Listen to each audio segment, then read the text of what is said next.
பொதுவாவே சினிமாவே எப்படி பாக்குறதுன்னா, நீங்க யாரையும் வேலை எல்லாம் வாங்க வேணாம்.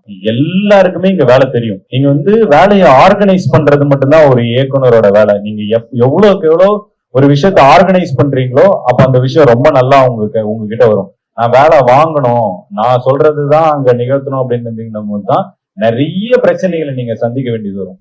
நிறைய உங்களால காம்ப்ரமைஸ் பண்ண முடியாது, உங்களுக்கு டென்ஷன் ஆகும். ஏன்னா இங்க வந்து நான் தான் தான் தான் அப்படிங்கிற ஒரு விஷயத்த வந்து தயவு செஞ்சு என்னைக்கு உடைக்கிறோமோ அன்னைக்கு நம்ம பெட்டரா ஒரு ஒர்க் பண்ணுவோம். இப்ப இவங்களுக்கு எல்லாம் கூட நான் என்னைக்குமே நான் சொல்றதை செய்யுங்க, நான் உங்களை வேலை வாங்குறேன் அப்படின்லாம் நான் யாரையுமே பண்ணது கிடையாது. செந்தமிழ் கூட சொன்னார், நான் இது தொல்லை பண்ணாத டைரக்டர். இவருமே பார்த்தாதான் சொன்னார் தொல்லை பண்ணாத. ஏன்னா அவங்க இப்ப இவர்கிட்ட ஒரு 10 வருஷம் எக்ஸ்பீரியன்ஸ் இருக்கு, இவர்கிட்ட 20 வருஷம் எக்ஸ்பீரியன்ஸ் இருக்கு, அவர்கிட்ட ஒரு 10 வருஷம் எக்ஸ்பீரியன்ஸ் இருக்கு. அப்ப நான் என்ன அவங்கள வேலை வாங்குறது? ராஜா சாருக்கு வந்து 40 வருஷம் எக்ஸ்பீரியன்ஸ் இருக்கு. சோ அவர் வந்து நம்ம போய் சரியான விஷயங்களை கன்வே பண்றதுனாலே போதும்.